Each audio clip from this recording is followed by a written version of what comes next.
Mike Royal, and it's time for the Southport Storyteller. And that's Mr. Hello. Mike, what story are you going to tell us tonight? I mean, what fantastic thing happened to the 12-year-old Mike Royal? Yeah, he's a mischievous 12-year-old too, but so I'm going to combine a couple of things that I love about a certain part of my youth growing up along the river. I'm going to be talking a little bit about an area of land called Robin's Nest and Price's Creek Lighthouse. But the ending or the main part of this is going to be about a subject I call the Gray Boys. So, we'll see what that means later in, as I get into the story. All right. That was the Gray Boys. I'm interested in that. Actually, I got to admit, I know the story. You told me the story. I got to admit, but my biggest question is, I want you when we're done with, you're at the end of your story, explain to us how you didn't get caught. I don't know. You know what? I didn't know, So we got away with this. We didn't make it our life's mission to keep doing it, but we got away with this stuff at least on 3 or 4 different occasions. It was to us, us 13-year-olds, it was hilarious. All right. So you're going to tell this story or just keep on teasing us with it? Yeah, I'll start it right now. All right. So sometime back in the days before 1965, you could travel down Moore Street or out along the river to a beautiful enchanted area of woods known as Robin's Nest. And all along your trek in those early years, you could make it all the way without ever seeing a Southport Fort Fisher ferry.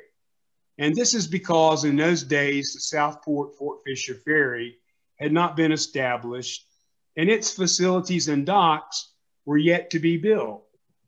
So one of my earliest memories of the ferry landing was at its very beginning, its early days. My grandfather, Captain Charlie Swan, retired by this time, had landed a job with the ferry service to be a night watchman. Enter me, the kid. Any night watchman worth his salt knew he needed a sidekick for protection late at night as he made his rounds. So, of course, I jumped at the chance to stay with my grandfather overnight as he did his duties and made his rounds. The newly built cinder block building housed offices and one room was set up as the watchman's quarters.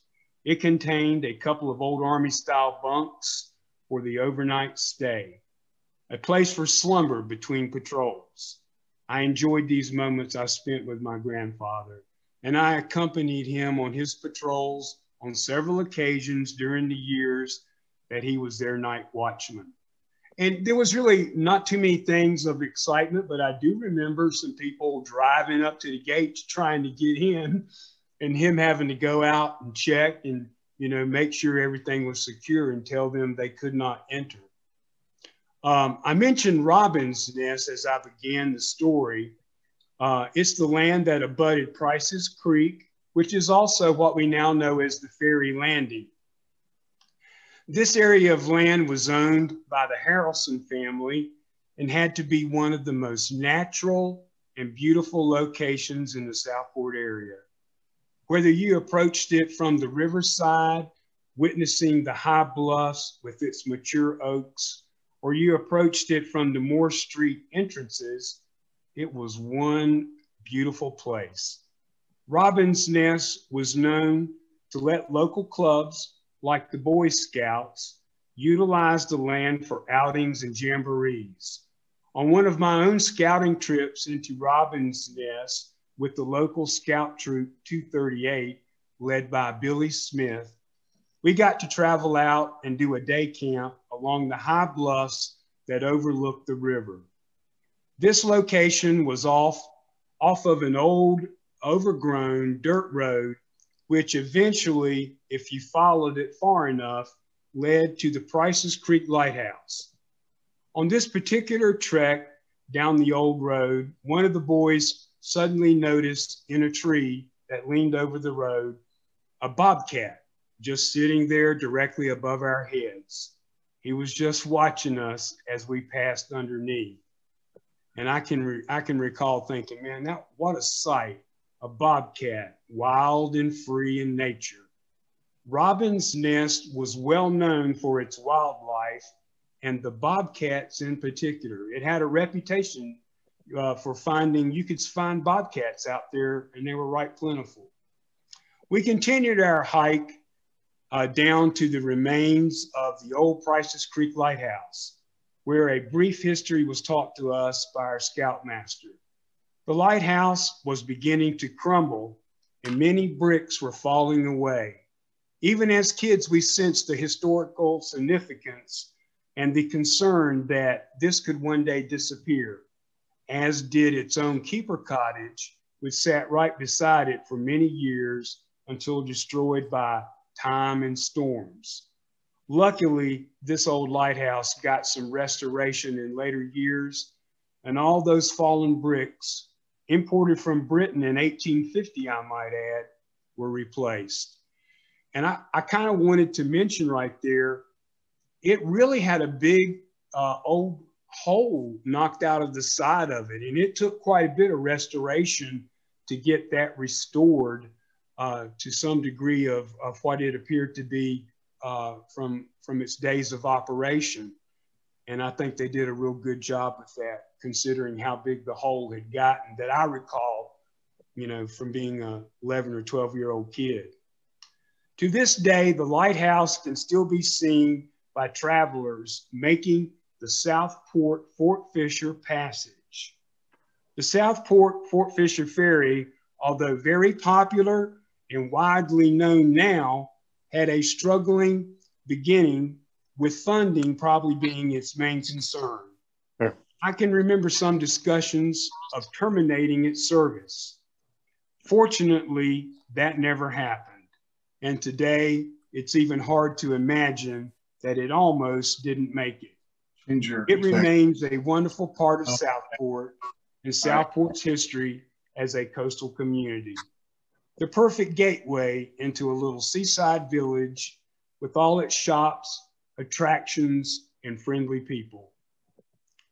Remember that gang of kids I mentioned in some of my stories from the past? My compadres, my confederates in mischievous deeds of wonder and make-believe? Well, we were involved here down along Prices Creek. We built tree houses, rock forts, and underground caves all along that riverbank, leading right up and onto the banks of Prices Creek, the ferry landing. It didn't come as a surprise to many of the locals, and especially the captains and crews of the ferry, when they saw a gang of wild kids hollering, dancing along the banks as the tourists sailed by on their decks. We had a special place there, a place from which to launch our so-called attacks on the tourist view. When building the ferry landing, some dredge work was needed. So an earthen dike was built along the shores of Prices Creek and parts of its river entrance. Inside this dike containment, they pumped the dredge spoils. This allowed the water to drain away, leaving the sediment to settle and continue to drain over time. Eventually, years down the road, it may be utilized or even built on. This process also helped with erosion. In this location, and as us kids quickly discovered, it became the perfect place to find a blue-gray mud material from the river's bottom. The mud was a soft clay material, but not too soft, just right for flinging, slinging, and splattering your opponent. It turns out that blue-gray clay was the perfect material for mud fights, kid warfare. Wow, what a fun time that was. We would go down into the mud pit, sink ourselves up to our waistlines so we could not run away, and then begin to throw and sling mud back and forth until we were all completely covered from head to toe with blue-gray mud.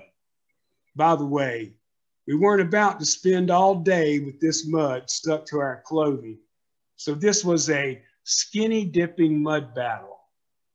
The grand finale to such a caper was hearing the ferry leaving its dockage, heading out with a boatload of tourists who by now were out of their cars and standing along the rails taken into view. And what a view they got when a wild gang of completely naked kids appeared standing high on the ridge of the earthen dikes, began screaming, yelling, whooping, and dancing while completely covered from head to toe in blue-gray river mud. A scene that could have come right off the pages of The Lord of the Flies. That's all we had on, blue-gray mud. After we gray boys did our flash dance, we would then run back down into the mud pit, out of sight and out of view, just dying with laughter. Nothing to us was ever that funny. The looks we could see on the faces of those ferry passengers. Welcome to Southport. Nearby, there was a small clear water lagoon that we used to clean all the sticky mud off before donning our shoes, shorts, and shirts as we headed home under a setting sun, feeling full of life and grounded in our roots as we smiled to ourselves, enjoying another adventure that had been well done. Bravo. I remember once being asked by an acquaintance about my childhood and what it was like. And I replied that it was one adventure after another. Heck, I said, Huckleberry Finn had nothing on me and my pals. And that's the truth. The Gray Boys. Gray Boys. Michael, what's your middle name? Edward. Michael Edward Royal. How dare I? Thinking of? Talking about a skinny dipping mud battle on the Historical Society? How could I? This is my grandfather's cap from when he worked on the Southport Fort Fisher Ferry back in probably 1965 when it first got started. Can you see it okay? Yeah, just fine. I guess that stands for North Carolina State Highway Commission Ferries. Nice. Nice. Anybody have any questions for me? So I do. So your grandfather was piloting this ferry that went past as you were doing your naked gray boy dance? No.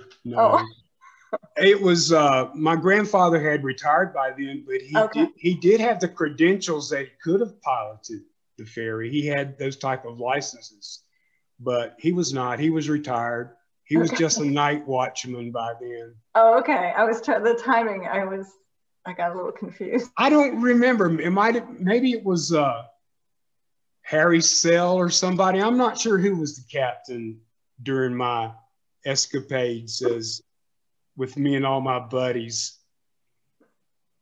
running up on the bank. So how far from your house was Robin's Nest? So not very far. We lived out on River Drive by then. And so it was probably by the river, not very far at all. In fact, we used to leave out of my backyard. We lived right on the river and we would walk down there. You know, of course, kids back in those days walked about everywhere they wanted to go. But if you go from Moore Street, Robin's Nest would have been the entrance to Robin's Nest going out Moore Street, like you're heading to, I think it's called Archer Daniels Midland now, the plant entrance. And that other road, Leonard Street, intersects right there about that intersection where Leonard Street comes into Moore Street was the entrance into Robin's Nest. And the Archer Daniel Midlands plant sits on the property that was once Robin's Nest. And the Prices Creek lighthouse was right in that vicinity, or? So actually, you once you got down into Robin's Nest, you had to follow a dirt road off to the right, and you had to trek a pretty good ways to get to that point where the actual lighthouse sat. So no, it wasn't right just down in there. You kind of had to trek over a little bit to that point where it sat. You know, and I was looking into it a little bit. You know, they built those back in the 1850s for navigation purposes.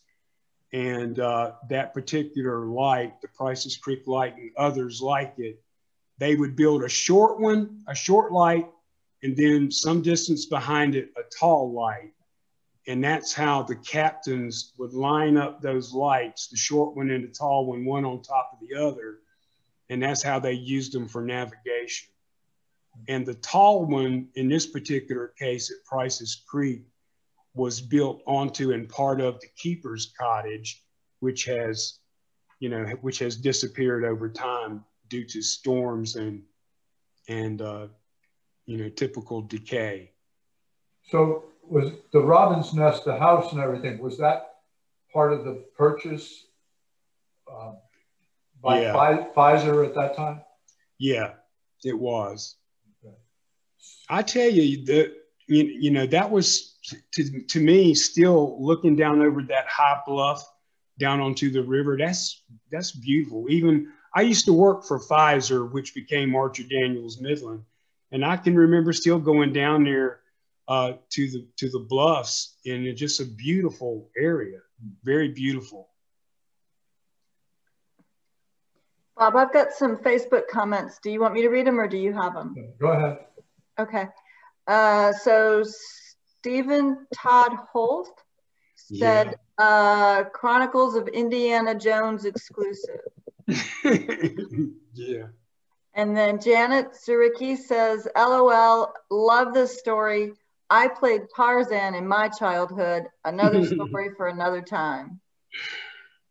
So, and then Daniel Swan said, Archer Daniels Midland, that's right. You go in there, their main access road, and go all the way down, and you go into Robin's Nest. Yeah. And Jean Ann Chapman Larkin said, you never worried about alligators?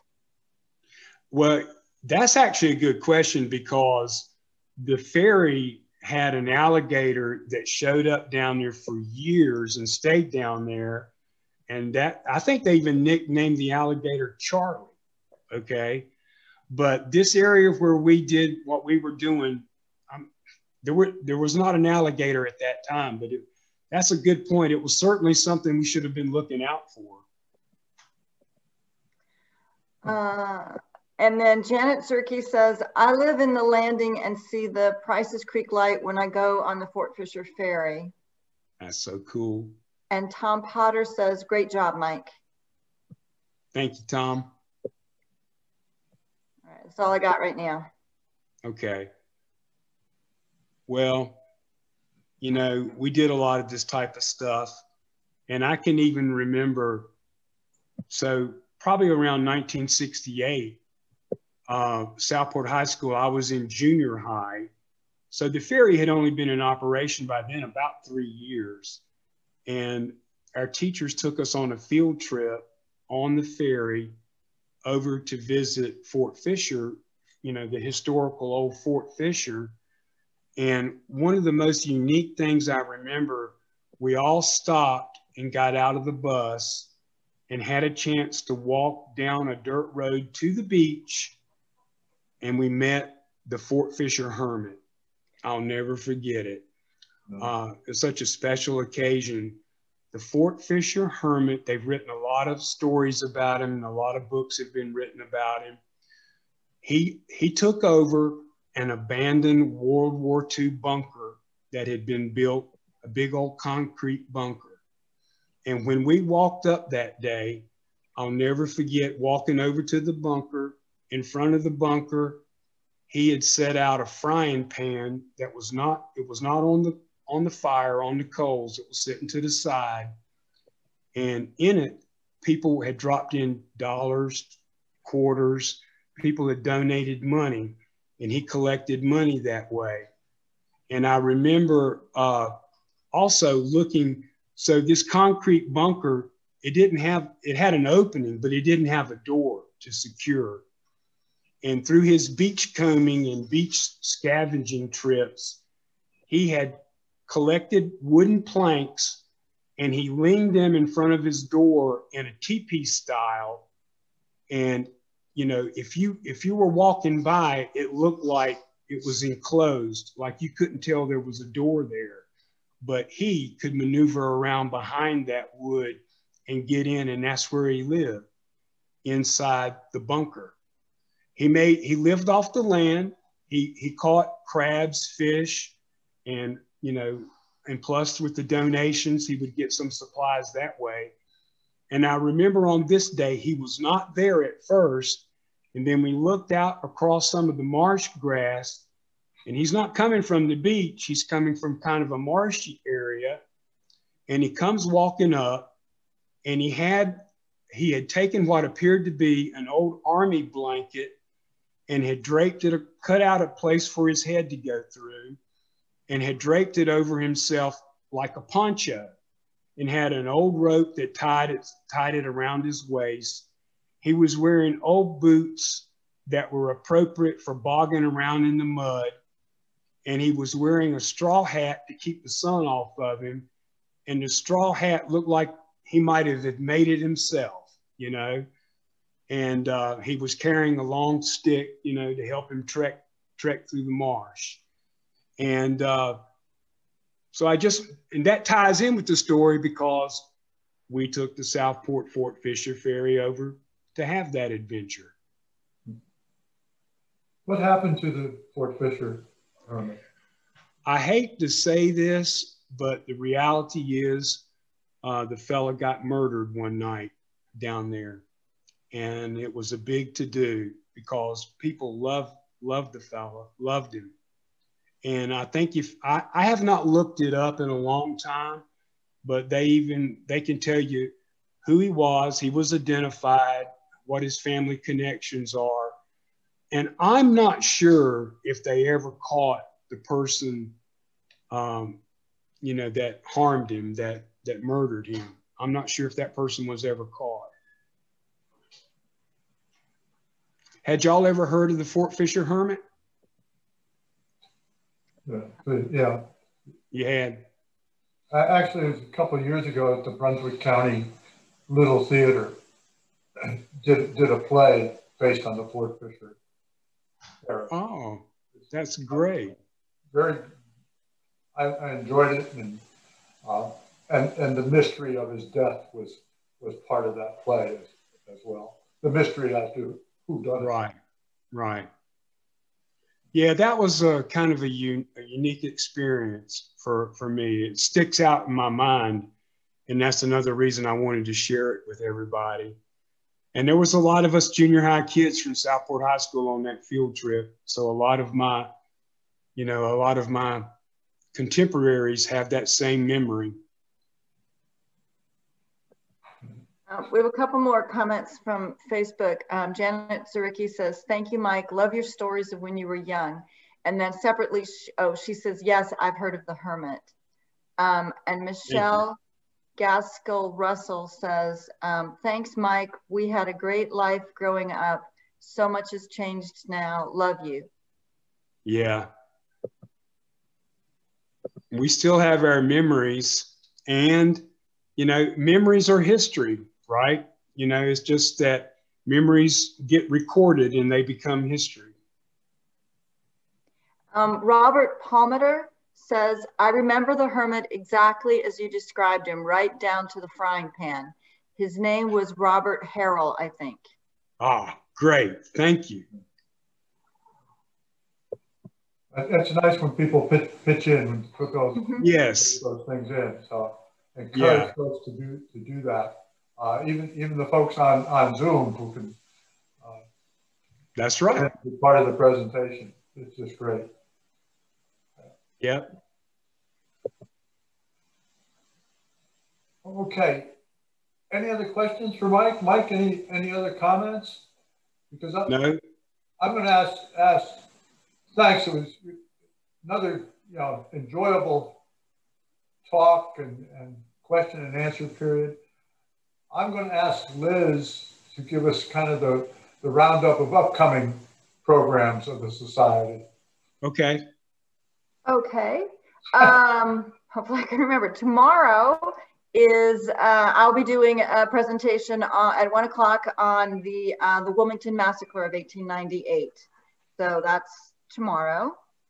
And next month, I know what my presentation is. My presentation will be, won't do it exactly in sequence, will be on the third Tuesday of the month, and that will be Southport in Love and War, Tales of Romance during World War II.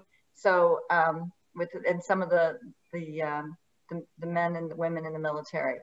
And Bob, our second Tuesday talk next month. Second Tuesday talk on May 11th is going to be Karen Spar, who's the Executive Vice President of the Southport Oak Island Regional Chamber of Commerce. And she's going to be talking about the history of the Chamber of Commerce and what it's doing today. Then your armchair history, then May 17th, Southport Storyteller, that's a fellow by the name of Mike Royal. And then the 18th, you mentioned your Southport in Love and War, which is about World War II. And then on May 27th at the Society's general meeting, which is open to everyone, our guest speaker is going to be Jenny Bryant. Jenny Bryant is a teacher at South Brunswick High School. And this past year, she was the South Brunswick High School Teacher of the Year, as well as being the Southeast Regional something. Southeast Regional Teacher of the Year. Very talented young lady, and can't wait to hear her presentation. Yeah. We'll also be asking the recipient of this year's scholarship to come and hopefully introduce him or herself and hopefully read their winning essay. Okay. At that meeting. So, Bob, you mentioned something earlier that I found intriguing. You're going to be doing kind of like a kayak tour. Yeah. Paddling through history, and we're partnering with the Adventure Kayak Company, and we'll have 3 tours scheduled. One on April 27th, which is actually kind of nicely it's full. So we may also be doing one on 28th to take the overflow on April 27th for sure, perhaps April 28th, May 12th, and June 4th. In April, we're going to be in the waters of what's called Montgomery Slough, as well as Davis Canal, and talking about the 20th century development of Oak Island. And then on May 12th, we'll be at Rice's Creek out in Winnebago, and talking about some of the explorations of that area as early as the 1660s, 1650s. And then on June 4th, we're back to Oak Island, and we'll be going from the Blue Point Marina out to Sheep's Island. And from Sheep's Island, you can see the 2 sunken Confederate blockade runners and the 1 Union blockader that's also sunken in that area. And so we'll be talking about blockade running. And also that's a beautiful spot right there, and checking out the inland waterway and Lockwood Folly River and yeah. And all that you just discussed are paddle tours? Yes. That's great. So contact the Adventure Kayak Company if you are interested. And I wish I had to tell. Yes, I do. 910-454-0607. 454-0607. Well, and Historical Society members get a 10% discount. Oh, yeah. that's a lot going on. That's a lot of history. I love it. There's so much. Okay. Let me just Thank check, you. make sure that we got everything on Facebook. I think we did. Okay, Janet Zuricki says, love stories from our childhood. Thank you. Can't even tell you how much these virtual offerings have meant. So Thank here you. we go. Lovely. Yeah. Okay. All right. If anybody wants to do some of these with Mike, just send a note out to Mike or to Liz and myself, and that would be great. Yep. I would love to do that. Particularly some of my old pals that we used to do things together.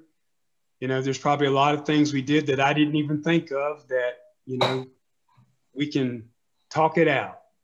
Okay. Yeah. Thank you, Mike Royal. Great job. Okay. Thanks, everyone. Okay. Bye-bye.